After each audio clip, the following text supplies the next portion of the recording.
Hey guys, what's up? I'm on a walk and I figured I'd take you with me again. I am going to be discussing the Israeli-Palestinian conflict, which has gone on since before the State of Israel was founded.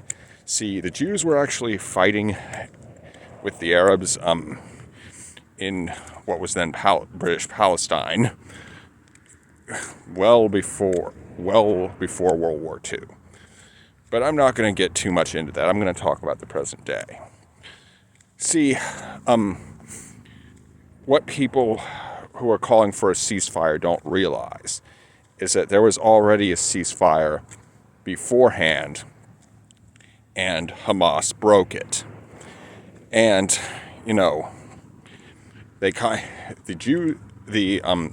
Israelis are basically saying what Moses said: "Let my people go." And I'm not saying Israel is totally innocent in all this. They are an apartheid state, but they're not launching genocide. Apartheid is not genocide. And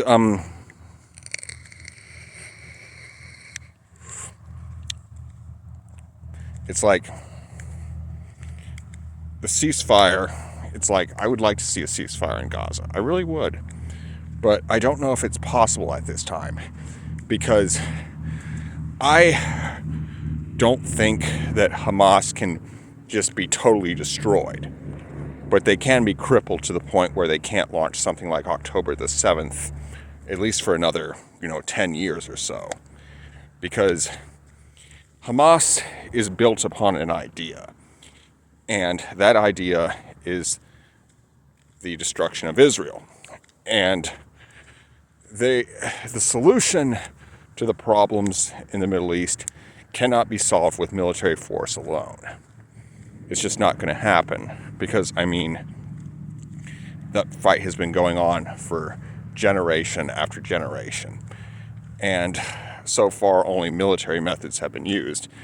That's a sign that it's really not working. Does there need to be a Palestinian state? Yes. But the problem is that, nobody can reach an agreement on it, because I also think that, in order for there to be a Palestinian state, that state must recognize Israel. And, there's a lot of injustice which went on back then, and there's a lot of injustice going on right now. And there is more injustice that will go on in the future. You will never get rid of injustice, unfortunately. And that's just a sobering reality we all have to deal with. But another thing we have to do is we must all do our part to correct the injustices as much as we can when we see them. And what needs to happen is obviously, this war is not going to be the last war. It is going to drag on and on. And even if it's over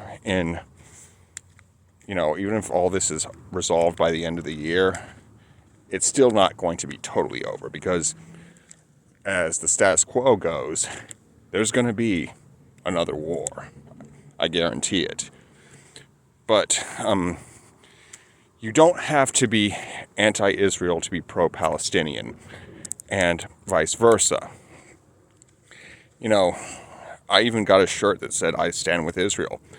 But people think that automatically, a lot of people would think that that means I support Benjamin Netanyahu. I don't. He is a traitor to the state of Israel. What's more is he has appointed a convicted terrorist to his cabinet. And by terrorist, that's not my opinion of him.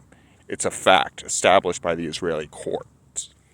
Contrary to popular belief or common knowledge that Israel has its own brand of right-wing extremists.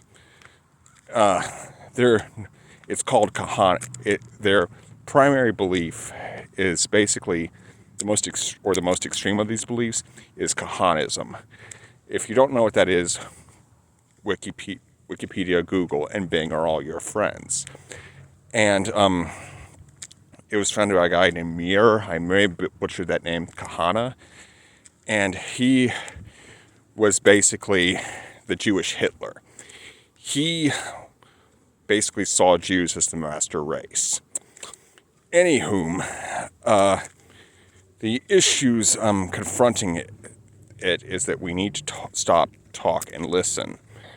And I'm willing to listen to Palestinian grievances as much as I'm willing to listen to Arab grievances.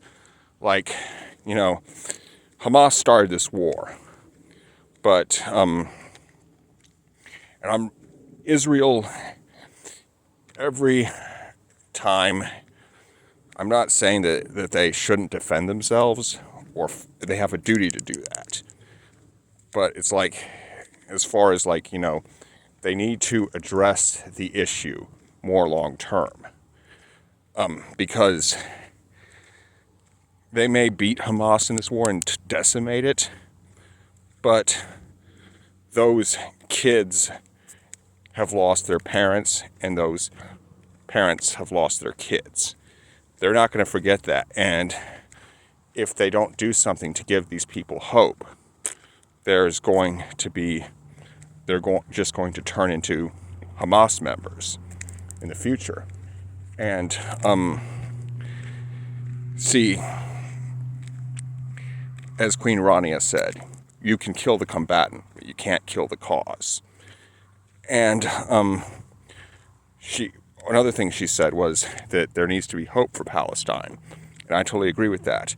There is no such thing as a happy suicide bomber, mass shooter, or somebody who goes on any kind of suicide mission, either self-ordered or, if it's ordered by some whatever. But anyway, the fact of the matter is that we need to do something to give the Palestinian people hope. They need education, they need food, and they need jobs. And without that, there's not much of a chance of this ever getting resolved. And what we should do is we not only need to create a Palestinian state capable of self-determination, because everyone, be they Jewish, Muslim, Christian, regardless whether they be white, black, Hispanic, Asian, or Pacific Islander, or what the fuck ever, is entitled to self-determination. Israel's entitled to it. Palestine's entitled to it. We Americans are entitled to it. We all are entitled to it. And that's something we all need to recognize. It's not going to get any better if you just keep shooting people and blowing people up on either side. It's just going to create hatred and resentment. See, I personally don't see any difference between Mohammed Durf or Benjamin Netanyahu. There really isn't any. Because Benjamin Netanyahu might be a little worse. Because at least Mohammed Durf has a little bit of principle. Whereas Benjamin Netanyahu enabled Hamas to take over so people like him could stay in power. The fact of the matter is that organizations like Hamas and people like Benjamin Netanyahu need enemies in order to exist. Because George Wallace once said, I tried talking about good roads, good schools, nobody listened, and then I began to talk about niggers, and everybody stomped the floor. And that's kind of where the Middle East is at this point. These politicians are so corrupt and so inept that they need enemies to get their people to focus on rather than to distract them from, well, the real problem, which is them. Because it's like, you know, it's like you can say, like, wipe Israel off the map, nuke Mecca or whatever, and people will stomp the floor. But it's like that'll distract them from the fact that you're not making their lives easier and you're not making them better. You're making them worse and you're making them harder. It's just that simple. And because of this lack of responsibility, people are dying, and they will continue to die because of these corrupt and incompetent leaders. And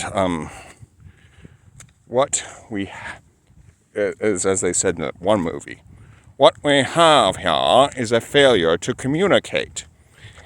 And as such, we need to start communicating. And again, Palestine just needs hope. We all need hope. Without hope, everything else is just not worth it. Because, I mean, it's like there has never been a happy suicide bomber or a mass shooter or whatever. Because, I mean, it's like I see there are a bunch of ayatollahs and shit and Saudi princes. How many of them become suicide bombers? None. Why?